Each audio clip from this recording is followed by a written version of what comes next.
Welcome to the Frequency Ma podcast with Sheena Israel and Alyssa Ma. Frequency Ma is a sanctuary for the oracular and the ordinary. We explore the interwoven paths of mothering, embodied business and prosperity, self-creation and relationship, spiritual technologies like channeling and frequency keeping. Expect earth and insights to catalyze your quantum leaps. For the multi-dimensional, multi-passionates, all of you is welcome here. Journey with us. Happy to be here on Venus Day, different day than we usually record. Mm-hmm. Shall we talk about that? Let's dive in. Okay. So, yeah, I think part of showing up in this space is, having topics of interest that we want to dive into, but also weaving in the lived textures of our own lives and how we are weaving with the Ma, and sharing about what that is. And so, I think I'll speak to my experience of even this morning, coming into like a little bit of resistance to recording because of physical pain in my body. And I know Wednesday, our usual time, you weren't feeling, aligned to step into this. And we're kind of like in this negotiation of like what constitutes that holy devotion to our commitment to show up here, and then what is so like, do we push through discomfort? Because there's discomfort that has the message of slink back and rest, and discomfort that has the message of move through to the other side. And so discerning what it is that we find ourselves in the middle of, I think is interesting. I think also those two examples you just shared are pretty high octave as well, because slink back and rest could also be hiding and disassociating, and pushing through could also be disassociating and escaping. And so there's like, yes, it's important to rest and honor our body when we need to, and like, what is the intention for that, and what are we bringing to that rest? Is it hiding? Is it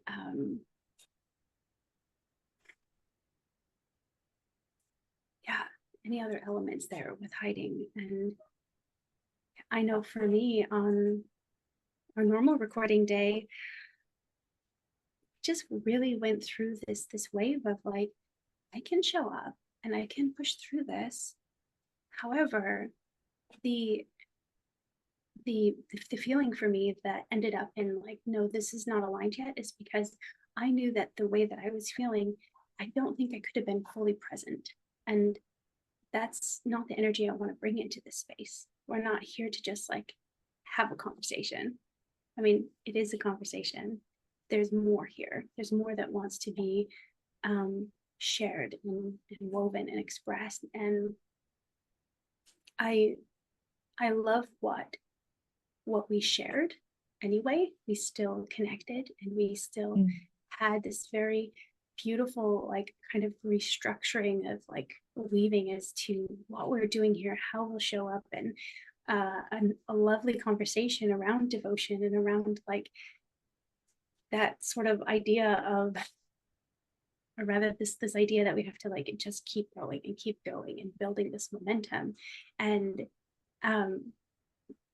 just in life in general, not necessarily here, but just in life. And I feel that what I want to speak to in this moment right now is how beautiful that conversation was, and how nourishing it was to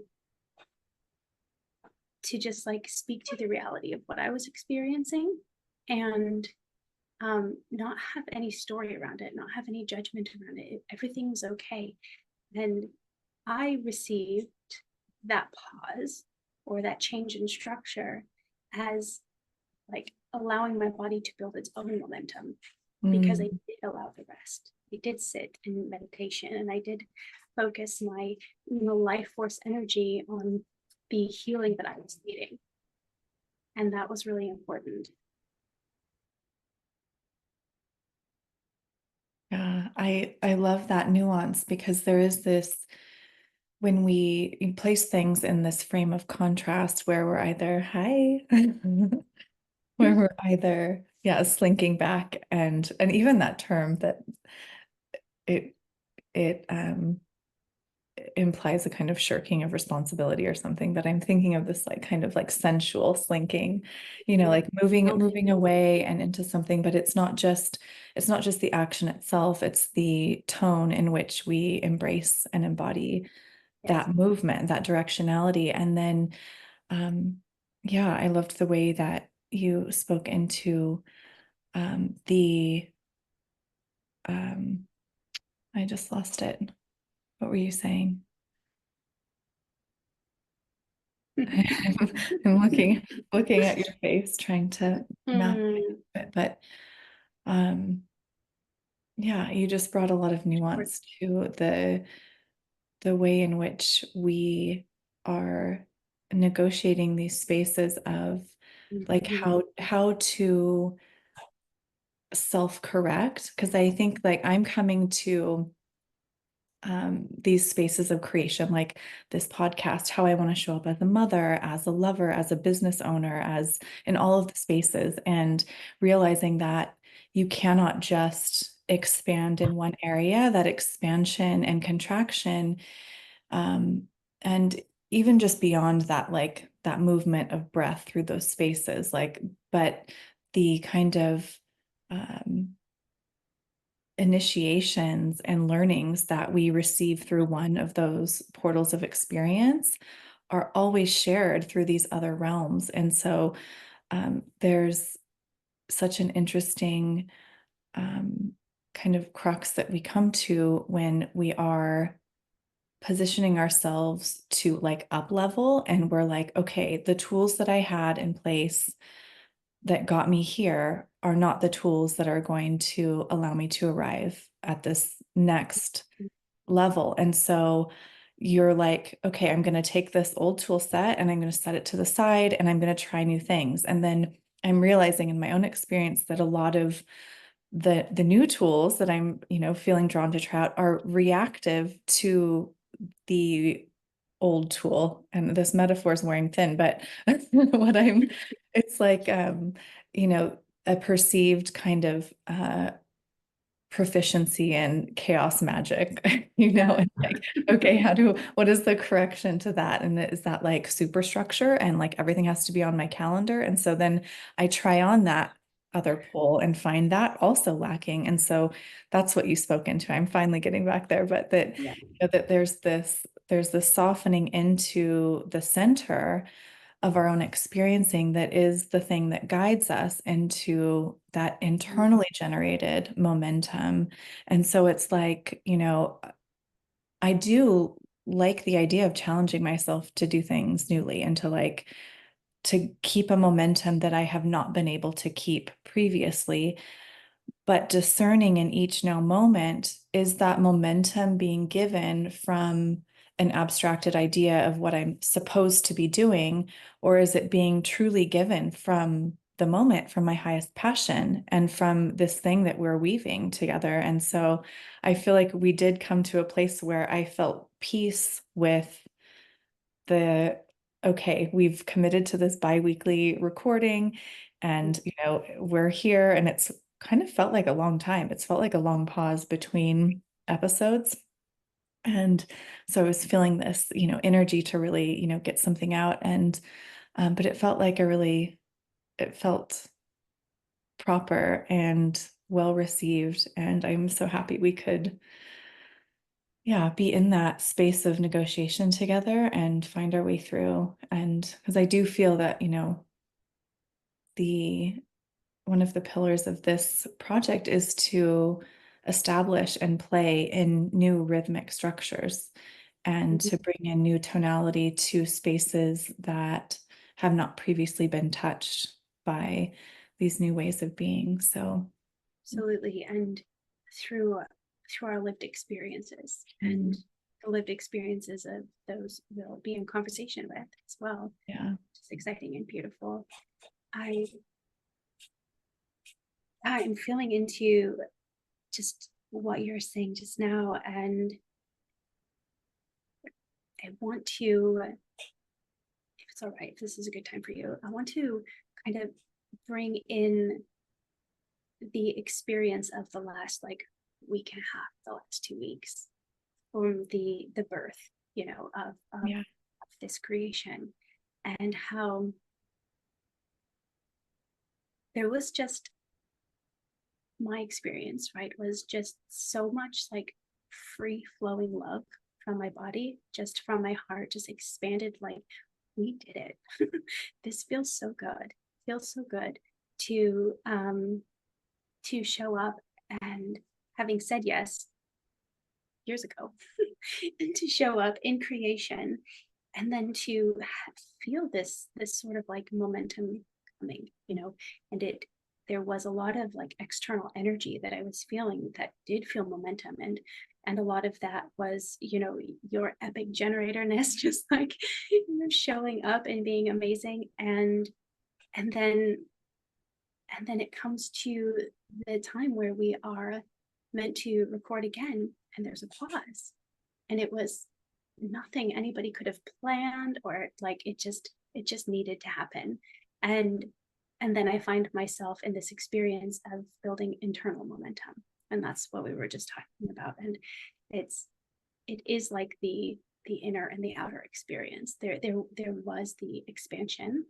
and then there was the generation of this energy because of that expansion to support it, and then I needed to embody it.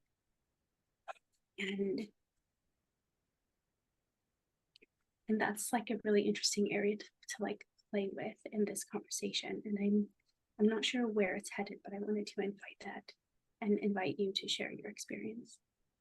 Yeah, I'm curious if it's always hard to discern, what is given by like the cosmic weather and, shared experiences on the planet, solar flares and things like this. And I'm thinking of my wild children, and how they're moving through all of these collective energies. But yeah, knowing like, when are we speaking from the collective? When are we speaking from just our own personal experience? I feel like that's such an interesting question that I'm so excited to explore with guests as we have them on, and as we will, I believe our next episode will have begin having guests on, which I'm so thrilled. Mm-hmm. But my personal experience of this opening, which again was so very intentionally planned, like a decision was made, Frequency Ma was birthed, and yet like there was years before she landed into form, this like, manifestation, like the, coming into form, like manifestation in its like truest sense. And so it felt like this great pause.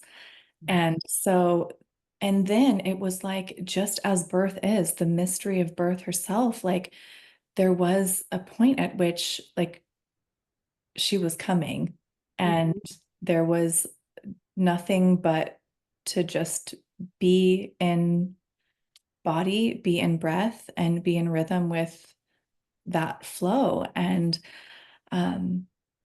yeah, I feel like there was, even like earlier this year, there was this like, I was very much harnessing my generator power, and setting up all of our tech stack, and all of the systems and structures that will support this operation, which I kind of didn't know before getting into this. Like, I'm like, we can get on Zoom, we can record a podcast.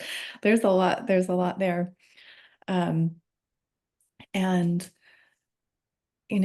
there was this, pause within a pause. So then there was like, I felt momentum there, and I thought we would launch earlier in the year. And then there was a pause, and then it was like this window opened up, and it was, of course now, like it didn't really make sense, but it made perfect sense. And it didn't make sense to the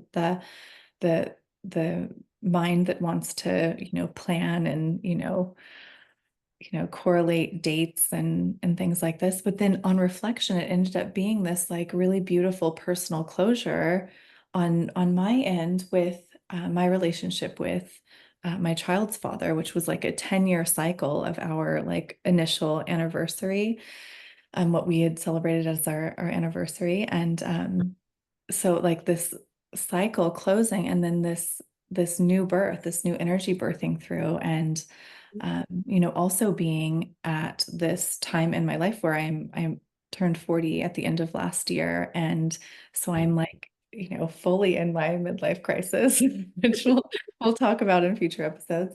Um, and, just looking at the horizon of this decade and what do I want to create? And I'm feeling like this real kind of second spring and of a youthfulness, a vibrancy, a creational current that I can tap into to connect all of the pieces of what seems when we're living it, this kind of disjointed experience where how does this fit? How does my philosophy degree fit in with my, corporate experience? And like what, like it seems like mistakes or like concessions in the moment where you like just ended up somewhere and then you come to a certain, turn of the spiral and you can see the wisdom in your life's unfolding. And so I feel like I'm, have this opportunity to both look backward and to integrate and make sense of my past choices and to, even see where I was, deeply in unconsciousness, where even then I was being led and that there's no failure. There's no way that we can, fail our mission. We can, become lost in forgetting for some time and that's okay. There's no, moralizing about it. There's no need to, energize the story of our own failures, and so we can instead, I think we talked about this on Wednesday, but this, additive principle of, instead of budgeting, this is not a principle that I use. Instead of budgeting, I'm like, how can I generate more revenue, and like looking instead of dieting and like removing things from my diet, it's like, what can I have more of? What can I introduce more of? And then the logic of that, when you introduce something that is high vibrational, then you're not needing to make these kind of curt changes that are like these hard directional turns. You're just allowing things to dissolve in time. And it's like the power of our focus on, things that are generative, that are additive, allows that natural, um, that natural process of release and of receiving. And so, it's been really wild. I've had this huge influx of energy available to me since this like July 5th timeframe. And um, this was like, it ended up, I didn't realize it at the time, but it ended up being this like sun in Sirius moment. And it's like, well, of course, all of these like this data keep floating in. And it's like, we didn't intentionally, try to manipulate that, and ended up aiding us in bringing this through. And it definitely feels like all that we need to do is to show up in devotion and explore, the textures of our own devotion and also be informed by the larger current of devotion that it is impersonal, that is transpersonal, and to allow that to inform our choice as well. And that energy that was brought into this like birth moment, like it's this, this influx of, oxytocin and all of these like bonding hormones that we, receive during this time. And it does feel very intimate, and it feels very sweet, and it feels like in the way that you are, holding your newborn, and you know that this little being is, you can sense their adulthood, and you can sense their being fully blossomed, and there's no need to rush. Everything's slowed down. At the same time, it's like intensely sped up. And so it's like you're there, you're intensely present, you're hyper present in that experience of just tending what is there. But at the same time, like I just can feel the bigness. Like I feel the conversations that are going to happen here, and they are massive, and they are just so life-giving and so entertaining. Like I want to make a lot of space for humor. Like I have a secret desire to be like a stand-up comedy person. So maybe we can weave that in as well. And just all of the things. I feel all of those textures. And I think that's what I was really feeling in those first weeks, is just like, wow, this space is already so alive. And it's like that, future self sending me uh this invitation to experience that, okay, the things that you think are impediments to showing up are not. Just keep showing up. It doesn't matter if you get 3 likes on your reel, or your, like none of those seemingly metrics of success matter, because our desire is aligned with yeah, the birth of this space, which, it feels, I know we debated, I will stop talking at some point. Oh, I love If I was going to call it a podcast, but I know we were like, should we even call it a podcast? Like, what is, it seems like it's frequency mod. This is the podcast. Mhm. This is the podcast, which is one vehicle through which frequency mod is moving, but there's so much more here, and Yeah, I can't wait to find out. I can wait, but I'm excited to meet what arrives in time. it's a journey, and we're kind of like along for the ride ourselves as like Yeah. puppeteers of it, and also not entirely. It's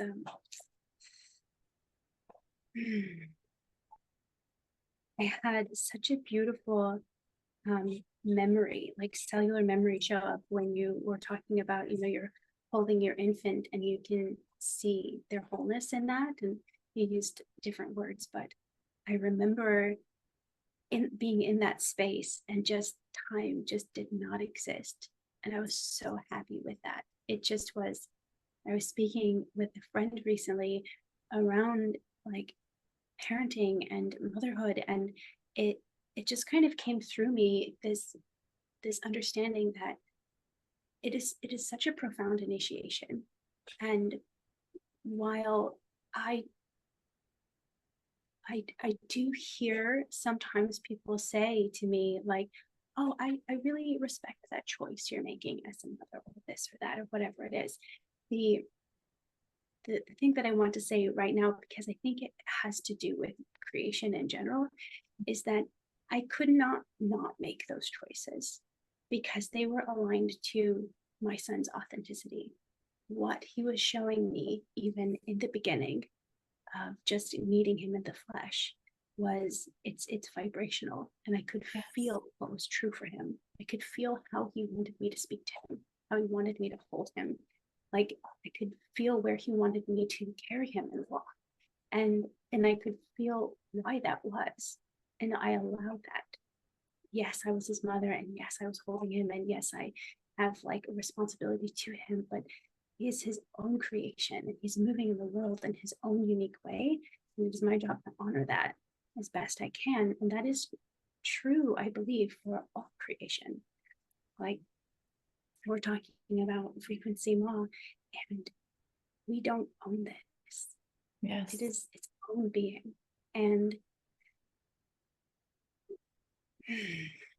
I don't think it's unusual to think of things in that way, but maybe speaking to it on purpose can be really like potent for us as individuals, for anyone listening who are also creators, which we all are in some way or another.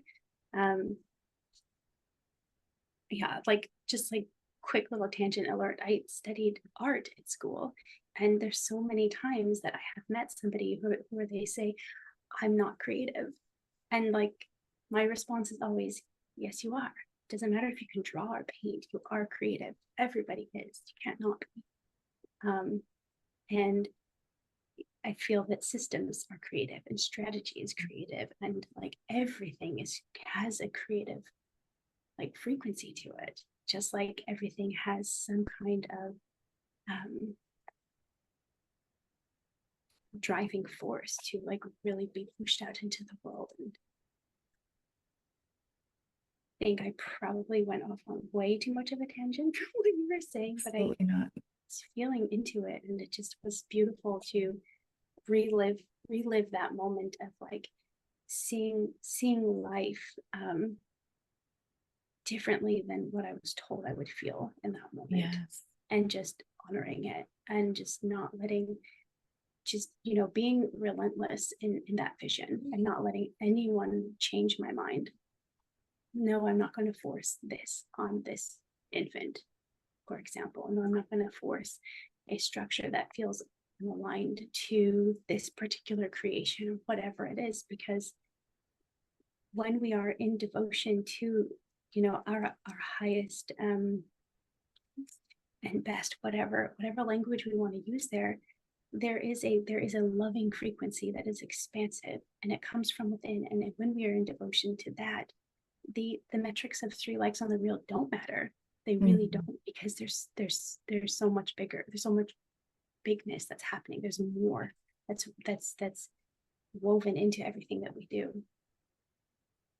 Mm. I feel the interrelation of all of that you shared, and that, you know, the ways in which when we are initiated into motherhood and are met with like a transfiguring experience of self-other and the breaking down of the boundaries of self in a way that is simultaneously a like ooey gooey death, and this like out of which, and simultaneous, it's not like it's happening at the same time as we are, you know, erecting this um, infrastructure of self that holds so much more than we could conceive of. And so the way in which you're experiencing or reflecting on your experiences being kind of outside of the realm of choice, that like that doesn't feel like an appropriate paradigm in which to even assess the instinct and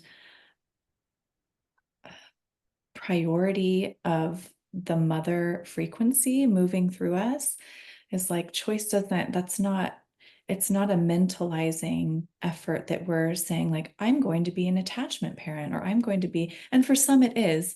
Some, you know, we read books and we, you know, form opinions, and I think part of the true initiation into motherhood is the death of all of those things, all of the things that we thought we would be as a mother, that we thought that we should be as a mother, allowing those things to become compost to the greater creational impulse of our own, you know, beating heart that knows nothing of, you know, prior structures. All it knows is that I am developing a way of connection to another being that is beyond like anything that I could have conceived of with pure mind. And I mean, wow, it is like the most miraculous, wild journey to come into self-trust, because, you know, as you were saying about, you know, people not identifying as creative, and then you're saying, well, if you're a human, you're like, you're a distillation of light, like you are creating in every moment. Like it is the eclipsing of the mother that has, or is interrelated at least with the kind of inability to tap into this creator consciousness, and to think that things that are creative are only things that kind of exist outside of like our enslaved ways of being, or the obligatory ways of being. So like things that exist within a corporate structure can't be creative. And yet the mother has no bounds. The mother mothers wherever she is. And so when we show up in, inside the matrix, matrix means mother, like there's, we cannot escape the mother frequency. And so even within the most, deadened, hardened spaces, like the mother still exists and is still holding and tending to these spaces that reject her, that betray her, that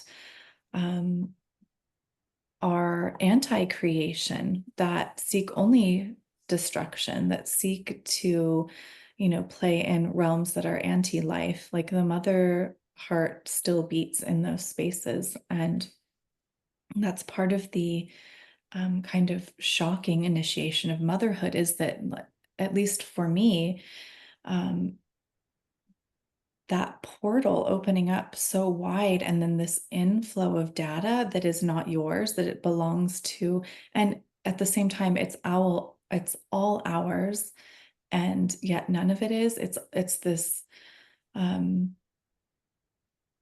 there is just what is relevant and what is not relevant, and sorting through that, because there's just this massive data that comes through, and it's overwhelming and it's dark. And, like as we were talking in our last episode, dark like creation, dark like the place in which creation begins. And but also, it can be quite there can be a sense of obliteration of that can have an emotional component. It can feel very lonely. It can feel isolating. It can feel like anchorless. And so I think that's why, conversations about like the real textures of motherhood are so important, because I mean, I feel that it's harder to talk about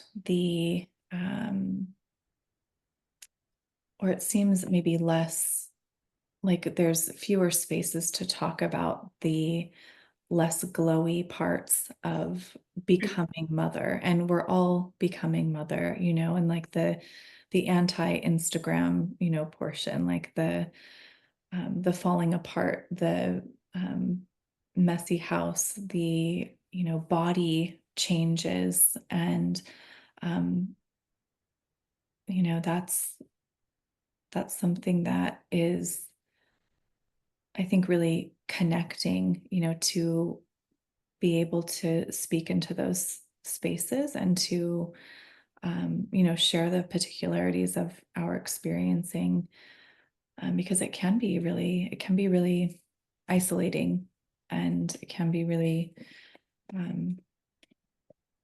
yeah, a space of separation, at this point of like deepest connection with yourself and your baby, but then feeling like, well, there's also this need for community support and community involvement. And how does that work in the way that we've structured society at this point? And I think through these conversations, we are birthing new ways of doing that, and new ways of supporting mothers, and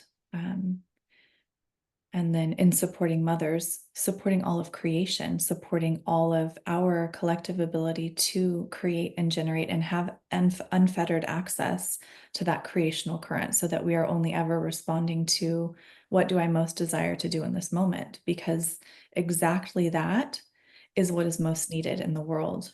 There's no choice between what I am most inspired to do and what is of most value to the world. It's just impulse. I am impulsed to share this, and it perfectly aligns with what is needed in the collective. And it's like, I feel that we are birthing that reality. And that every time that we do choose to do that, because there is this point where choice does have to enter into these denser spaces where we aren't as like instinctively broken open as in, this early motherhood phase where we're just like, there's no arguing with that impulse.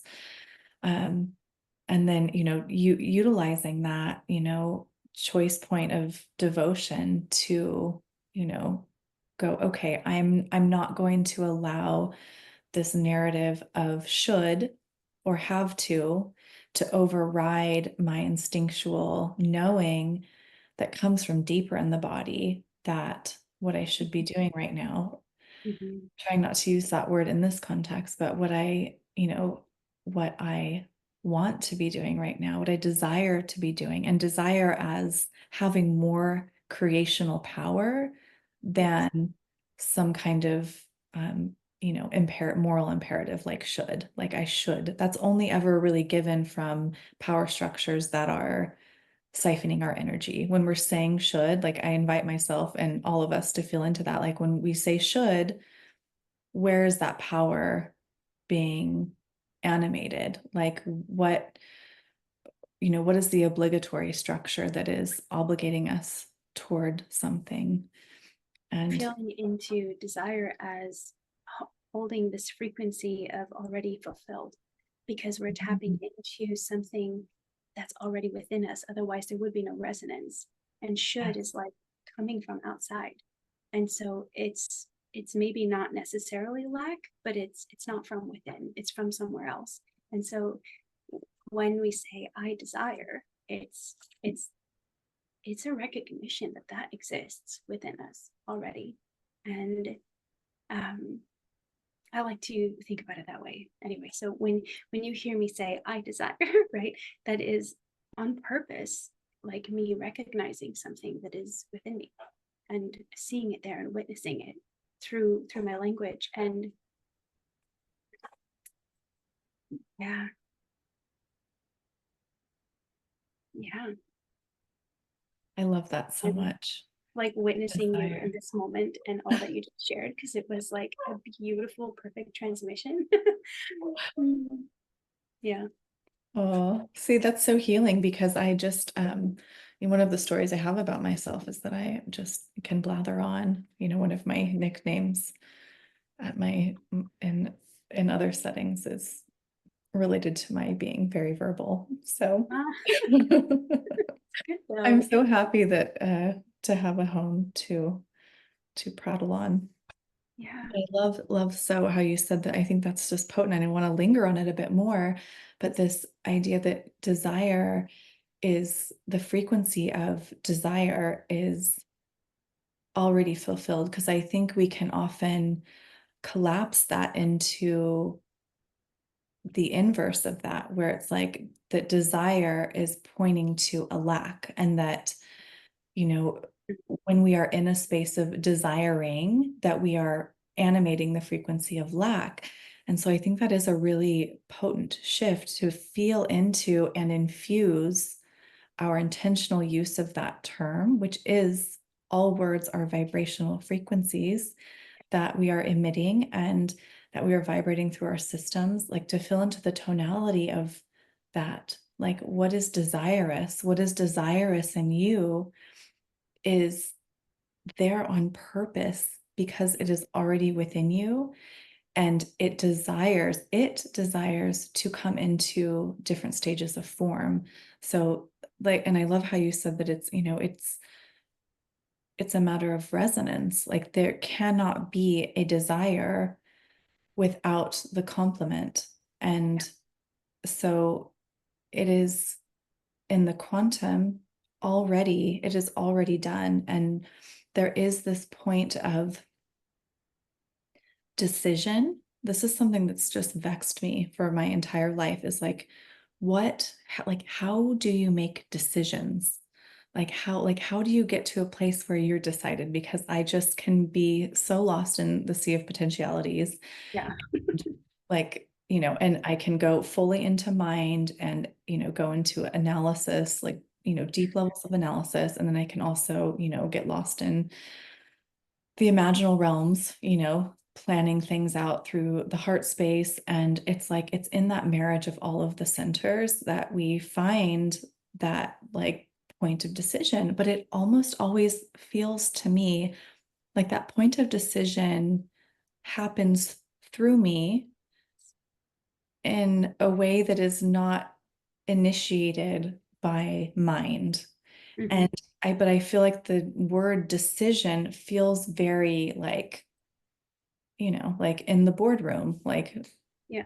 Yeah. and so it's very Mhm. curious to be in that space of like, okay, these points of decision feel given by something external, which of course is of my own creation. It's, holographic externalization of my will, but um yeah, it's curious the ways that, and then I can kind of map that back and go, well, that point of decision was just something in me came to fulfillment, and it came to a point of had been fed enough by the frequency that I was animating, the choices that I was making, the ways that I was kind of seeding up to that moment, with my intention, with my action. It can be small things. And then there's like enough there that it becomes a decision rather than like, Yeah. and then it's not just being given from the past, it's also being given from the future. And so, yeah, Because it's all the same. I'm curious what your thoughts are on that, or if that makes any sense Oh to you. my goodness, it makes so much sense. And that's my lived experience too in these realms of decision. And it's such a delight that you brought that up because I wasn't expecting it.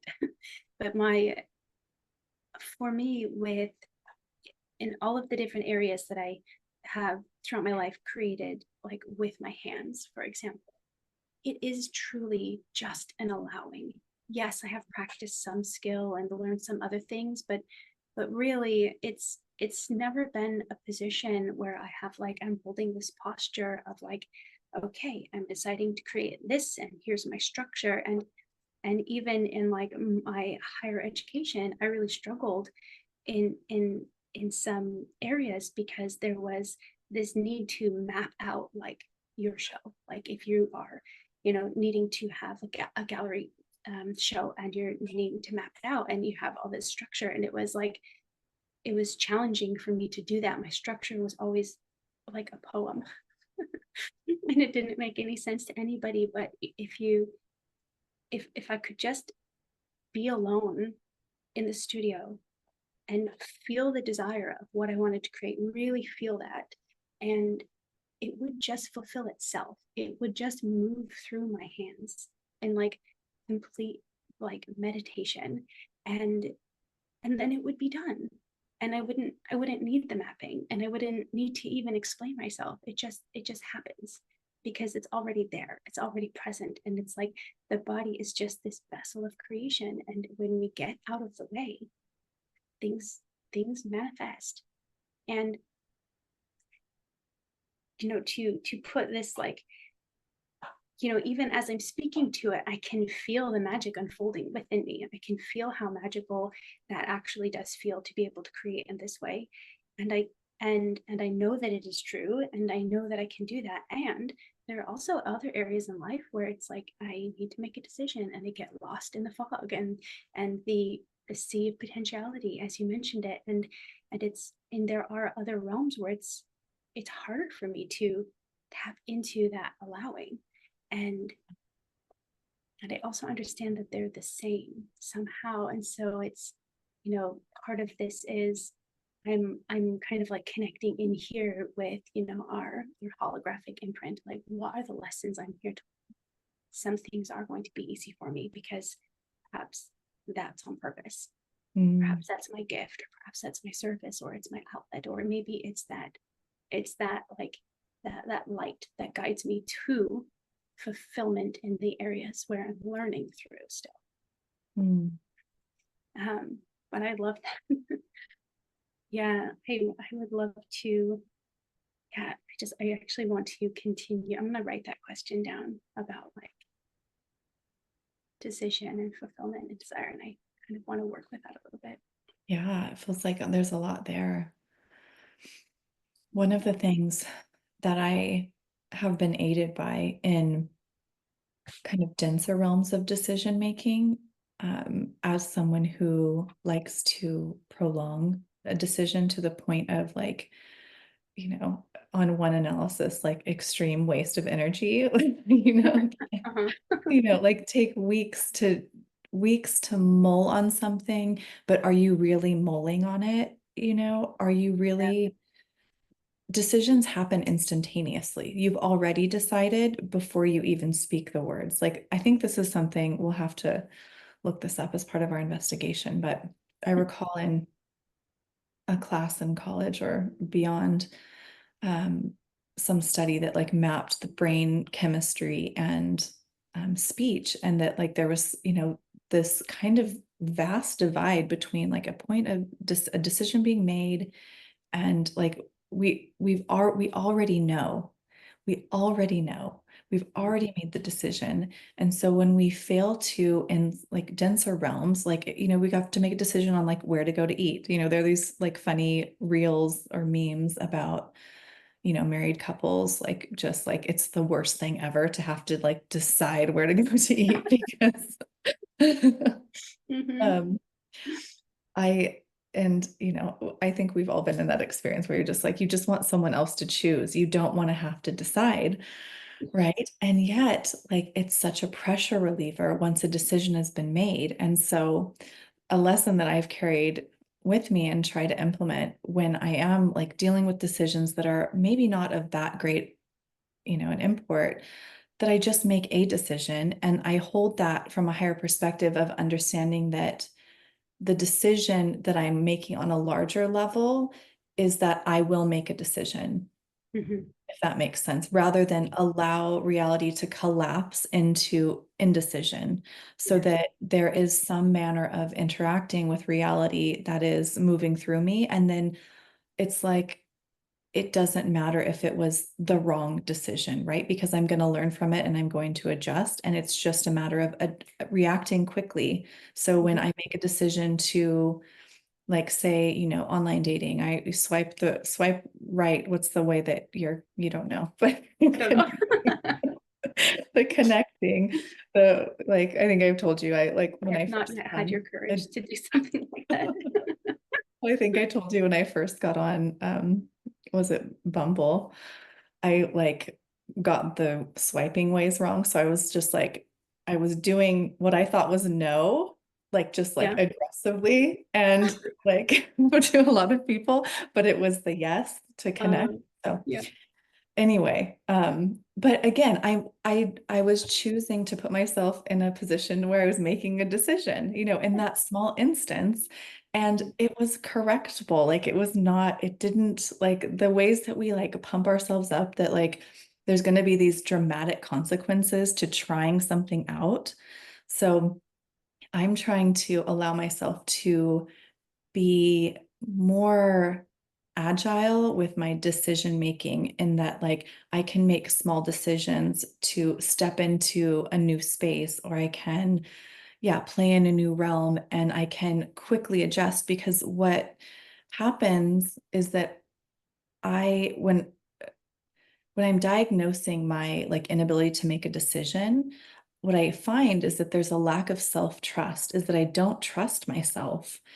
I don't trust myself to change course if what I find on the other end of that decision is not serving me. And so when I kind of got that, then I was able to go, well, do I have reason not to trust myself?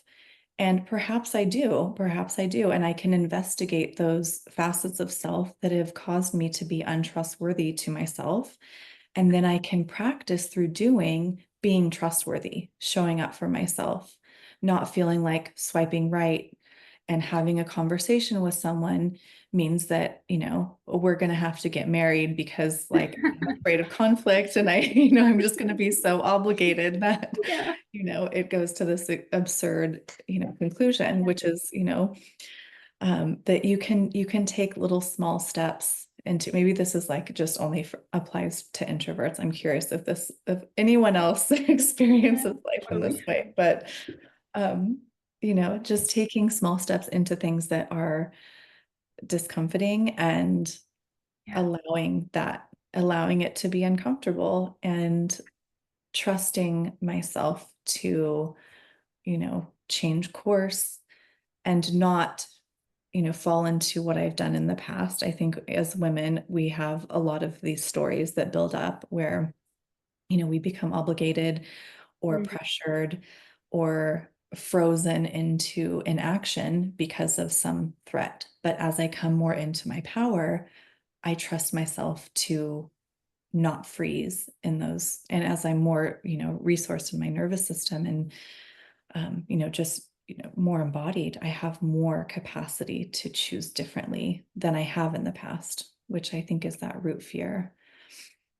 But it's a moment by moment kind of experiential way of living, because if you are kind of feeling into this, and if there is this story of like, can I trust myself, or maybe not just that question, then that's, we got to check in. And if you're making a decision and you're worried about whether or not it's going to be the right decision, right, it kind of doesn't matter, because you can pivot at any moment. You can shift, you can change, you can respond to your external environment, you can respond to your internal environment, and we can do so with grace and love for ourselves, and we can trust that because it will feel correct.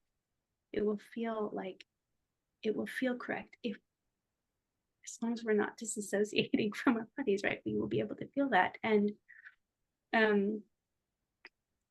but the layers of self-abandonment that's a big topic, I feel. And I can feel, you abandon yourself one time, and it's something you work through for a while, at a lot of different layers and levels, because it kind of like creeps up and shows up, and they feel we have like, trying to feel into if like I have the verbal capacity to explain what's coming through. Like there's this kind of idea, if we come back to the way of creation through our being, it is inspiration that moves through us. It is like this energetic impulse that is dancing with what is resonant and what is not resonant, and this magnetism and what we're gravitating towards, and we need to be able to trust that information flow and trust that we can move with it. And it is a dance. Like dancers who are partners, they have to trust each other. And I'm just kind of feeling into that energetically, like through my own like physical body, my own being. When I am in a situation of indecision, for me, it is typically because I'm allowing in so much noise that doesn't belong to me. It's other people's thoughts, other people's opinions, worries about what they will think, or whatever it is, because I am like just such a peacekeeper, and I don't like to upset people, although I'm not afraid of confrontation. And so it's like this really interesting experience where I'm like holding all of the information that could possibly come at me from this one decision. Yes. And that's where we come back to the breath, or just allowing myself to know that I can change my mind. And if that upsets someone, I for sure can handle it. Maybe my nervous system doesn't so much want that, but I can, because I have, and I will continue to do so, because that is, authentic to me. It is what is true. And if I am lying through my being, then I cannot trust myself. And that's a problem. Wow. Wow. Yes. As women, we're so good at like holding that mental map of all of the possible emotional consequences to our decision. And I mean, we go deep and we hold so much in the space of just a single choice. And I mean, that's a superpower, but it's also so powerful to be centered so deeply in our own desire that we trust that that desire will lead ultimately, maybe not right after, like that, our desire is inseparable from the creational, dissolving power of, the Ma. Like there's creation involves death, it involves removal of structures that once held us, it involves creation of new structures. So it's like all parts of the creational process are not always just the sweet new baby, it's like Mm. it's the blood, it's the splitting open, it's the raw, interior of the birth, death, rebirth cycle. And so, just take that back to like land it, like when we make a decision and we're going, okay, well, this is really going to upset my child's father, or this is going to really, or this is how it's going to impact my mother, or, we're thinking all of these people that we care about and we want to be well and we want them to feel good. And, that when we start to lapse into that like mental orchestrating is when we make the wrong decisions, or when we make decisions that, and by wrong I mean less clean, right? We want the clean decision that, takes us to the highest and best for all involved. But the highest and best, um, as given by love, is not always um, easeful or soft, or sometimes it has a different texture to it. Sometimes it has to destroy someone's self-image of how they are in a moment when we're speaking truth, when we're making a decision that um, you know disrupts something that needs to be disrupted. And I think the key for me too is like we don't always know. The thing that we can trust is that own inner momentum, creational current, and our own desire as, encasing and allowing that decision that is fueled with our intentionality to advance the highest and best, and that it might not look like what we would have it look like, which is just it's super easeful, everyone's happy, everyone feels good, and like we're, the piece is kept. Like the larger piece, it's like we have to abstract out of that one moment and see the entire constellation of the family, friends, whatever structure we're looking at. I'm just placing it in the context of family right now, but because it feels right, but that we're containing the familial dynamics from, a long view, right? And so a decision that we make now that causes disruption and that causes hurt feelings, or causes, outrage. I'm thinking of, kind of discipline that I'm moving through with my children right now, of like having to be like that mother and, like stronger father figure for them when it's just me caring for them. And it's really challenging. And I'm making decisions that are different than how I've parented previously, because I'm having, they're changing, their needs are changing, who they are, and the structures and the flow that they need is changing. And so making a decision that they really hate, and that they revolt against, because I'm holding that higher vision of, you know, what is best for them, and so even when it would just be so easy to relent, and that's been really challenging for me. I feel like I'm taking a little bit of a turn here, but it feels right. um tablet time, like struggling with, when like extreme dysregulation when there's too much time on screens, and so reacting and just taking the screens away, and then that creates another reaction, and so we just get into this reactive rhythm.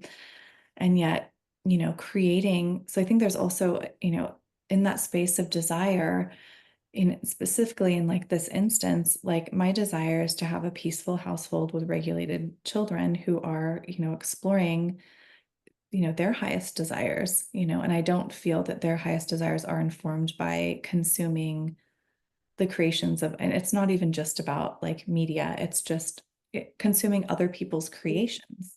Like there needs to be time where there is boredom, where you get so bored that you create from a deeper place. And so I desire to create that for them.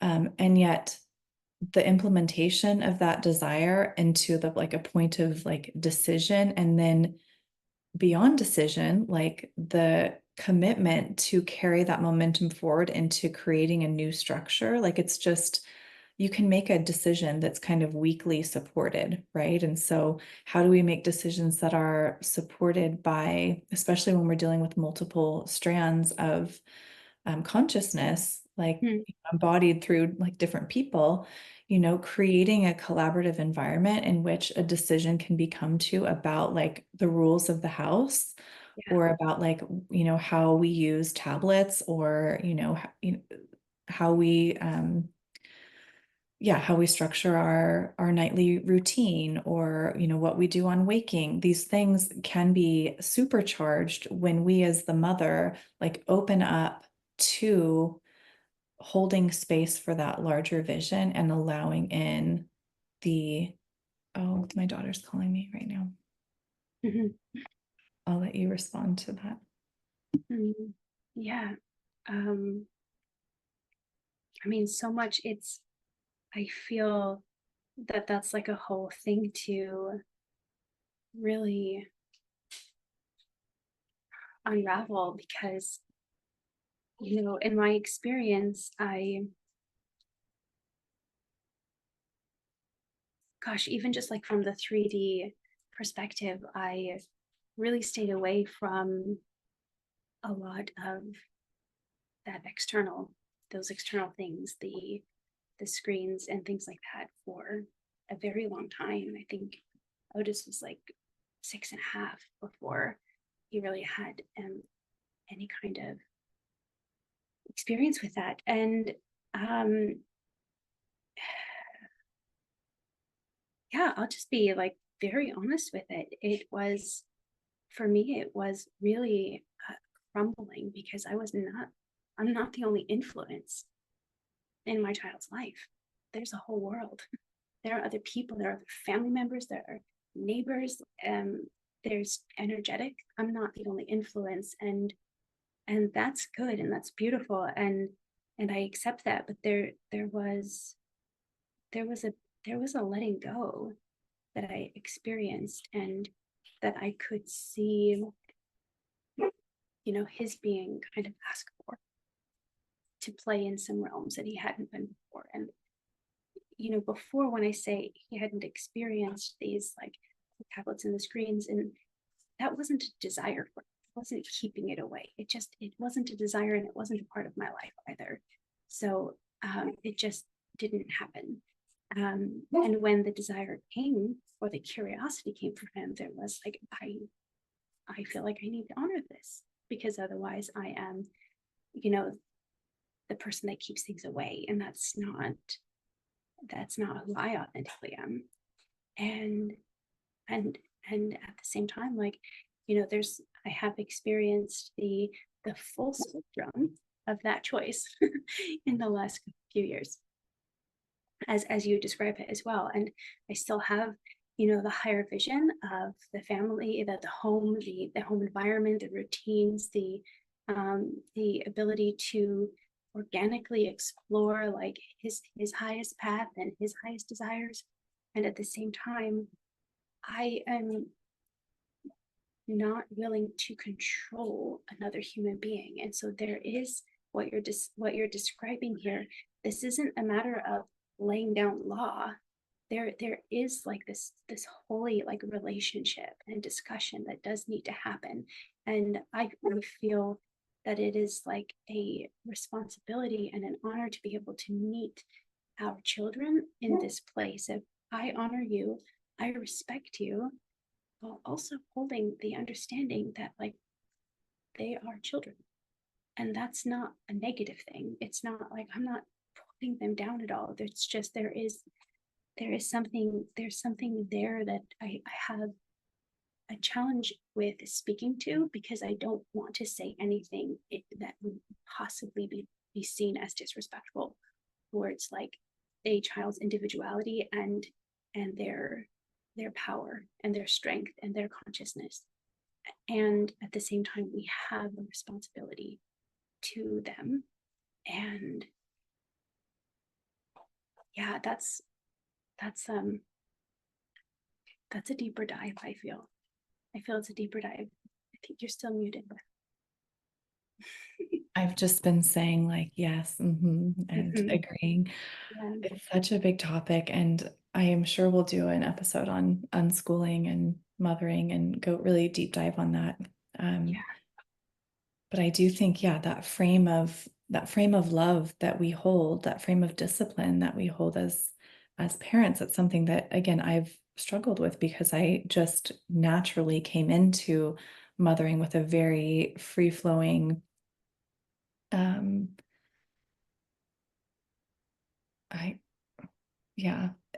orientation, I think is probably the right way to say it. And, responding to what is there in the moment. And that really works well. Yeah. In the younger ages, like there's just, and so I'm really in that transition point. So I would love to explore this because it is a very crunchy for me right now with my children and going like, okay, I've am in the space of allowing. I just support the things that they desire to do. But when their desire starts to be informed by addictions to, which are, supported by technologies that are designed to be that way. And I'm totally pro technology. I want them to be conversant in the technology of this age, but I want them to have the inner resources to self-regulate and to understand when in their body through measuring their body's ability to, be in a state of homeostasis, with these technologies to, self-check and to self-regulate. And so one of the things that I'm doing with them is like asking them questions about how they feel, like how do you feel when you are on your tablet for 4 hours, and they respond in the because when I feel into like my desire to control and just like take the tablets and throw them into the sea, it's like it's because I have unexpressed feelings about it. So I want to honor myself and say like, hey, this is what I'm experiencing. Like I want for you to be able to create from a place of your own pure imaginal stream.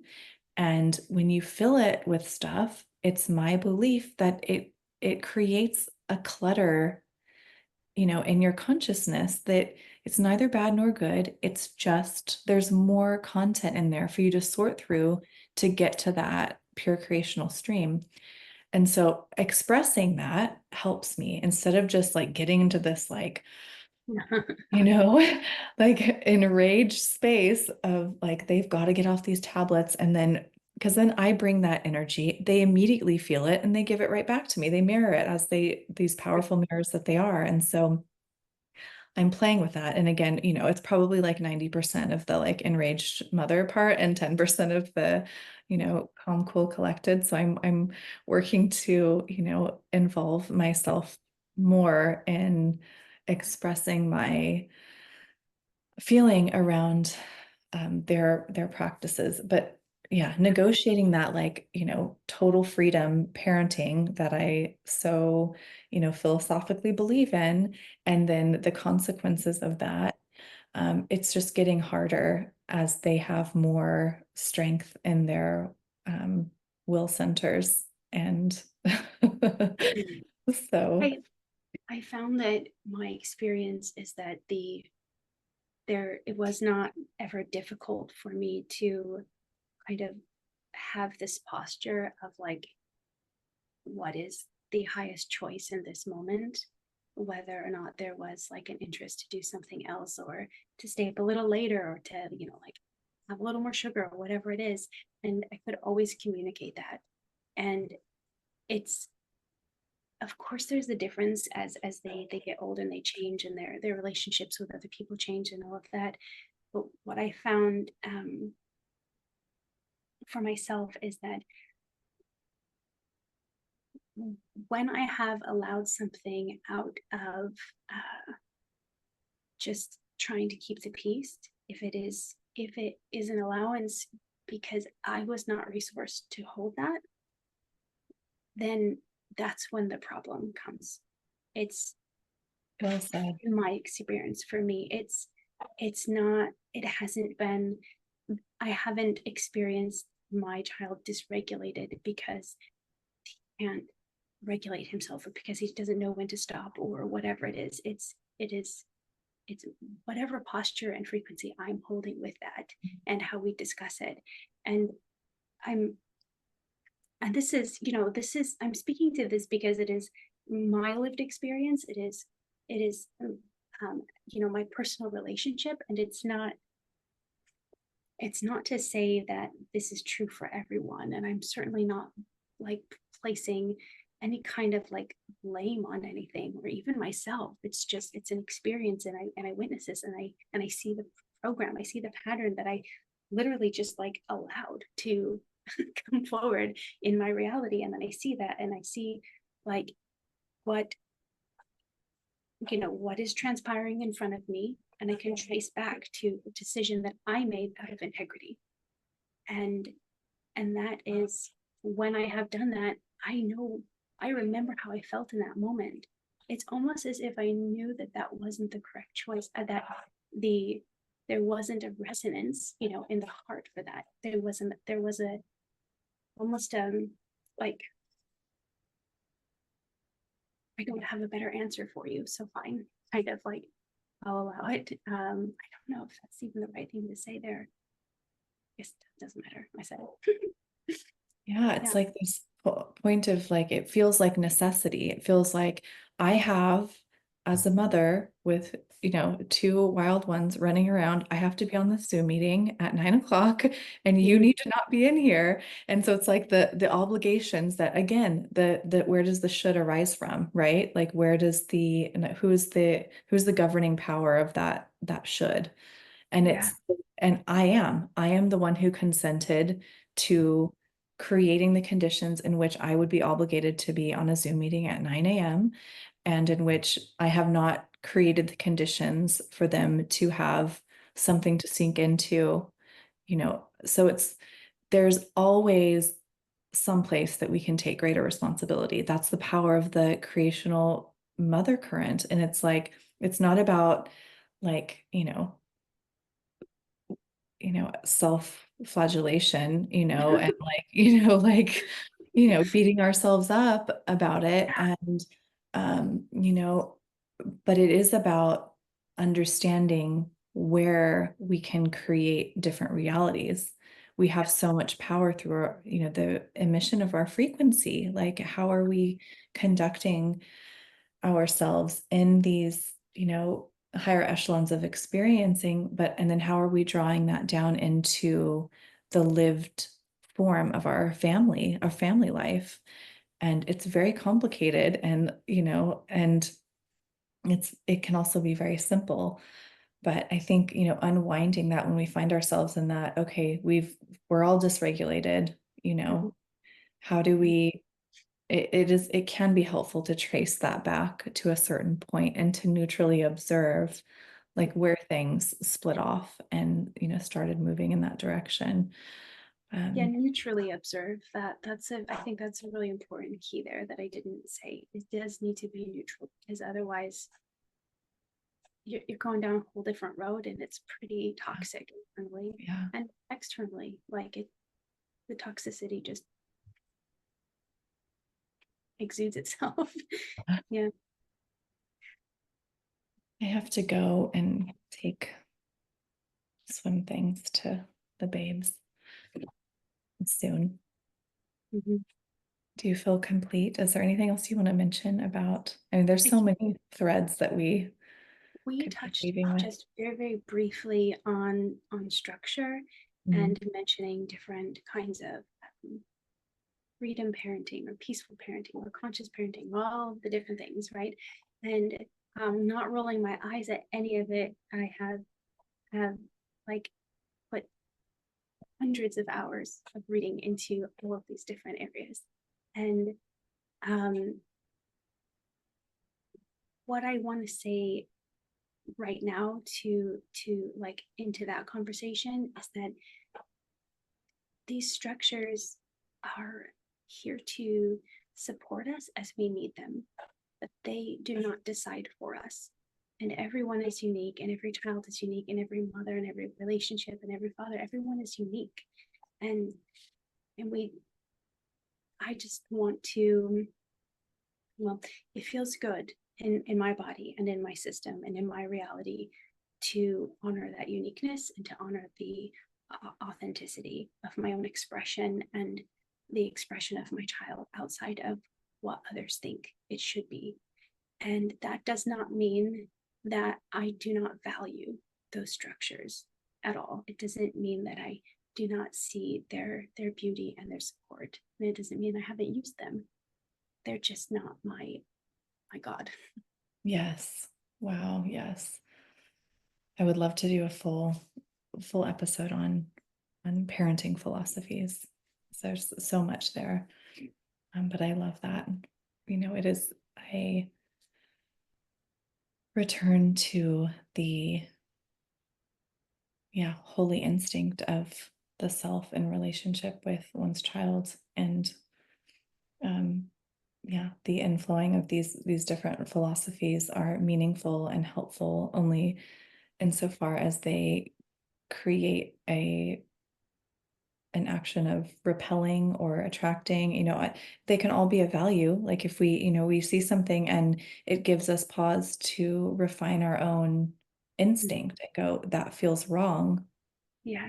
And then it clarifies what feels right. And so I don't think that, I'm not into like doing a takedown of gentle parenting or, whatever else, even though I don't subscribe to really any of these methodologies. I find value in them, but anything that has a title, anything at all that has a title, I guess I'm That just tells you what to do. that anarchist, but is, you're trying to, contain, the multidimensional experience of mothering into a tangible philosophy that works for everyone, and nothing really works for everyone.